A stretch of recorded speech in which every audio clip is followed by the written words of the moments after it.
श्री सीताराम भगवान की जय। अगले दिन युद्ध की शुरुआत हो गई। कुंभकर्ण की काया, मेघनाथ की माया, हनुमान के मुक्के का बल।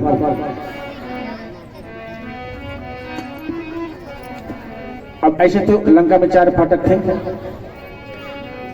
पश्चिम दरवाजे पर हनुमान लग गए। बड़ा युद्ध हुआ और युद्ध का नियम था कि जब शाम होती थी तो युद्ध बंद हो जाता था। सभी अपने अपने खेमे में आ गए, अपने अपने शिविर में आ गए। अब बस उधर राक्षसों ने फिर क्या किया, फिर युद्ध शुरू कर दिया। माया का युद्ध। भगवान श्री राम ने एक बाण मारा, उजाला हो गया, माया कट गई और हनुमान और अंगद दोनों भेजे गए। उन्हें देखकर राक्षस सेना भाग जाती है। जो मिले उनको फेंका कहां, समंदर में। दोबारा मत आओ, जल्दी खा जाए। और जब गिनती की गई तो पहले दिन के युद्ध में रावण की आधी सेना नष्ट हो गई। कौन लड़ेगा? पहले ही दिन आधी सेना रावण की खत्म।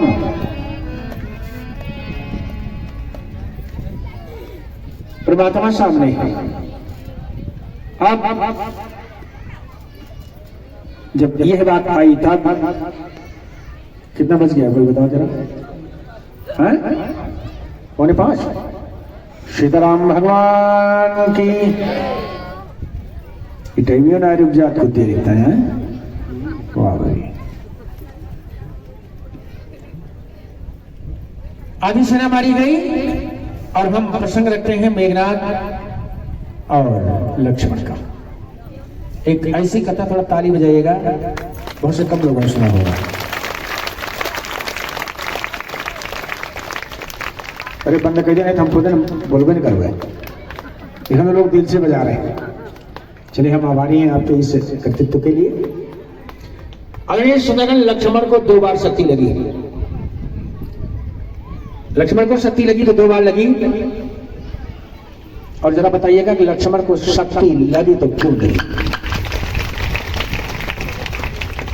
लक्ष्मण को शक्ति लगी तो क्यों लगी? माइक वाले थोड़ा हमारा माइक ठीक करना। हम लड़ाई के मैदान में चला जाता है। पहला कारण कि आप समझ जाइए, मैं तो जब वहां से कथा करने के लिए आता हूं ना, तो बाबा का चरण स्पर्श कर लेता हूं। श्री राधे बाबा महाराज की। बाबा जान है। लक्ष्मण जब जब युद्ध करने जाते थे तो प्रभु श्री राम का चरण छूकर जाते थे, आशीर्वाद लेते थे। और जिस दिन लक्ष्मण को शक्ति लगती, लक्ष्मण युद्ध के लिए इतने उतावले थे, भगवान श्री राम का आशीर्वाद यानी उनके चरण को छूकर नहीं गए हैं। ये प्रमुख कारण है जो शक्ति लगी। कथा क्या बताती? घर से निकलो, अपने बूढ़े बुजुर्ग का आशीर्वाद आप लेकर अवश्य निकलें, क्योंकि बुजुर्ग उतना गलत नहीं होता जितना युवा होता है। अब शक्ति लग गई, और जब शक्ति लग गई तो मानस में है ना, मेघनाथ के समान कोटि योद्धा उठा नहीं पाए। हनुमान जी लेकर आ गए। और जब हनुमान जी लेकर आ गए,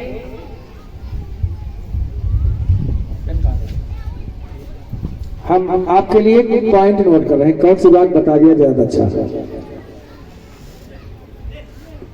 बस जस्ट ए मिनट।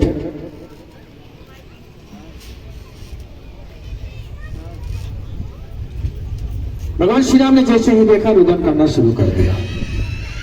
क्या कह रहे हैं? जइहो अवध कवन मुँह और जो जनते बन बंधु। पिता वचन क्या थी? पिता की बात। 14 साल के लिए वनवास नहीं। अगर मैं अपने भाई भरत को अपनी खड़ाऊ न देता तो भरत के साथ मुझे लौट जाना पड़ता। एक काम, मेरे पिताजी ने ताड़का को एक वचन दिया था कि 14 साल तक ताड़का तुम राज करोगी। अगर मैंने पिता का वह वचन न माना होता, कौन सा? जो पिताजी वचनबद्ध थे, तो शायद आज ये दिन देखने को न मिलता। काहे को तारका हमारे खड़ाओं में आती, काहे को खड़ाओं को हम भरत को देते, ये उनका अपने आप समाधान हो जाता। शक्ति लग गई। अब ये हुआ कि लक्ष्मण को कैसे चैतन्य किया जाए। हनुमान जी बोले भगवान आप आदेश कीजिए, मैं काल को मार डालूंगा। भगवान श्री राम ने कहा नहीं लक्ष्मण तुम काल को मार नहीं सकते, अगर तुम काल को मार दोगे तो रावण की भी मौत नहीं होगी। तो हमने जो अपने बाणों को वचन दे रखा है कि इन बाणों से रावण को मार दूंगा तो हमारे वचन को क्या होगा, इसलिए तुम काल को नहीं मार सकते। अगर काल को मार दोगे तो आज के बाद किसी की मौत नहीं होगी। बोले मैं नाग लोग जाऊंगा भगवान और सभी नागों को मारकर अमृत लाऊंगा, क्योंकि नाग के सिर में अमृत पाया जाता है। बोली नहीं, लक्ष्मण भी एक नाग है और एक नाग को बचाने के लिए न जाने कितने नागों की तुम हत्या करोगे, इसलिए ये भी नहीं हो सकता। बोले भगवान चंद्रमा की किरणों में, चांद में अमृत पाया जाता है, मैं चंद्रमा को निचोड़ दूंगा, जो अमृत मिलता है लक्ष्मण को पिला देंगे और हमारा लक्ष्मण उठ बैठेगा। भगवान बोले लक्ष्मण उठ बैठेगा लेकिन चांद का बान हानि हो जाएगी, इसलिए तुम ये भी नहीं कर सकते। तुरंत विभीषण ने बताया सुसेन वैद्य को बुलाया जाए। सुसेन वैद्य लाए गए, कैसे लाए गए आप जानते हैं। जब सुसेन वैद्य लाए गए तब उन्होंने बताया कि संजीवनी एक ऐसी दवा है जो लक्ष्मण को दोबारा जीवन दे सकती है। बोले कहां मिलेगी? द्रोणगिरी पर्वत पर। हनुमान वहां से चल पड़े।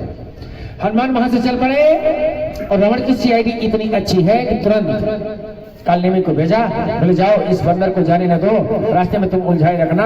उसने कहा एक ही आया था और न जाने कितने तुम्हारे सैनिक थे, तो कुछ ना कर सके, मैं अकेला उसका मुकाबला नहीं कर सकता। बोला मैं तुम्हें मार डालूंगा। तो बोले तुम्हारे हाथ मारने से अच्छा है कि मैं राम के दूध से मर जाऊं, वो ज्यादा अच्छा है। आया कहा? विजयतुआ महावीरन। विजयतुआ महावीरन में हनुमान जी की प्रतिमा है। क्या खासियत है हनुमान जी की? जब पहले कपड़ा अगर 1 मीटर लगता रहा, इस समय हनुमान जी की मूर्ति का विस्तार हो रहा है, जाकर के पता कर लीजिएगा वहां अंदर 1 से 1.5 मीटर कपड़ा लगने लगा। इस मतलब मूर्ति जो है, क्या पूछना, मूर्ति का दम बता रहे हैं थोड़े में। कालनेमी मिला, कालनेमी संत बनकर बैठा है। प्यास लग गई हनुमान को, पानी मांगा, कालनेमी का उद्धार किए। चलिए शक्ति लगी है लक्ष्मण को, गौर कीजिएगा। भगवान श्री राम और परब्रह्म परमेश्वर अपने भाई को अपनी गोद में लिए हुए रुदन कर रहे थे। शर्त क्या है? अगर रात भर में दवा नहीं आ जाती तो दवा चाहे जितनी आ जाए लक्ष्मण नहीं बचेगा। हनुमान इतने वेग से जा रहे हैं, पहुंचे तो जड़ी जितनी थी वो सारी की सारी डर गई। मैंने आपको बात बताया किसी भी जड़ी का प्रयोग तब होता है जब वन डे बिफोर आप जाएं, नहा धुल करके जाएं, प्रणाम करें और लाते समय आपकी परछाई उस पर पड़ना नहीं चाहिए, तभी जड़ी का सच्चा उपयोग होता है। हनुमान को देखकर सारी जड़ी छिप गई। अब हनुमान जड़ी को पहचान नहीं पाते, उन्होंने पूरे पर्वत को उखाड़ लिया।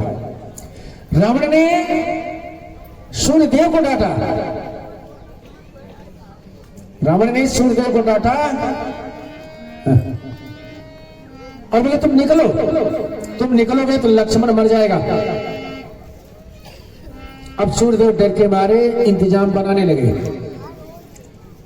हनुमान ने कहा सूर्यदेव तुम्हारे वंश पर संकट पड़ा है, ये सूर्यवंश में अवतार हुआ, इक्ष्वाकु वंश हुआ, रघुवंश, और आप निकलने जा रहे हैं। अरे भाई आप निकलने जा रहे हो, जहां सूर्योदय होगा लक्ष्मण तुरंत मर जाएंगे, और तुम्हारे वंश पर संकट पड़ा है, तुम निकलने जा रहे हो। ये तो आपने मुझे शिक्षा प्रदान किया, आपने अपनी पुत्री सुवर्चला का विवाह मेरे साथ किया है। कंबोडिया में एक रामायण चलती है, नाम है रामकीन, आप पढ़िएगा। हनुमान जी के 3 विवाह मिलते हैं। बोले आप हमारे गुरु हैं, आपने अपनी पुत्री का विवाह हमारे साथ किया है और मामला आपके परिवार का है। ताली हो जाइए, मददगार हो तो हनुमान। अरे हे भानु तुम्हें है ना मालूम, ये बड़ा भानुकुल पर संकट, ये बड़ा भानुकुल पर संकट, ये बड़ा भानुकुल पर संकट।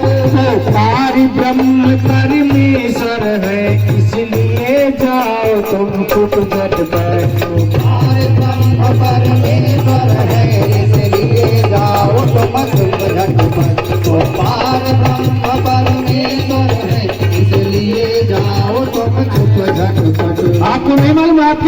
को संकट पड़ा है और मामला पारब्रह्म परमेश्वर का है। सूर्यदेव आप हमारे गुरुदेव हैं कि लगता है आप पर बस गुरुवर डर रहे हो ना, यानी पहले तो आप मेरे गुरुवर इसलिए काख में रख लेता, इसलिए काख में रख लेता, इसलिए काख में रख लेता। यदि होता कोई और यहाँ तो जमपुर में पहुँचा देता, होता कोई और यहाँ तो जमपुर में पहुँचा देता, होता कोई और यहाँ तो जमपुर में पहुँचा देता। हमारे गुरु है आपके वंश पर संकट है, तो तुम निकलने जा रहे हो, लक्ष्मण की मौत हो जाएगी।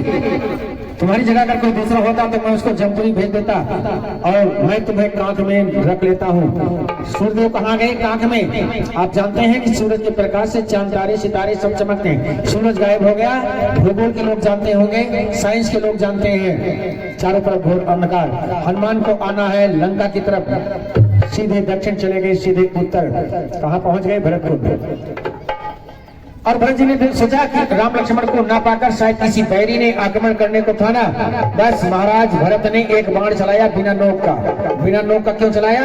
क्योंकि महाराज दशरथ ने मरते समय बताया था कि हमारे वंश में आगे ये बताना कि जब तक मामला एकदम क्लियर ना हो जाए तब तक बिना नोक का बाण चलाना, क्योंकि मैंने नोक वाला बाण चलाया तो श्रवण कुमार हमारे द्वारा मारा गया। इसलिए भरत जी ने जो बाण चलाया हनुमान के ऊपर बिना नोक का। हनुमान नीचे आए, पर्वत को उनके पिता पवन देव ने संभाला। सारी बात हुई। बोले लक्ष्मण को शक्ति लग चुकी है भरत और दवा जल्दी पहुंचना चाहिए। भरत ने कहा कि अगर मैं सच्चे मन से श्री राम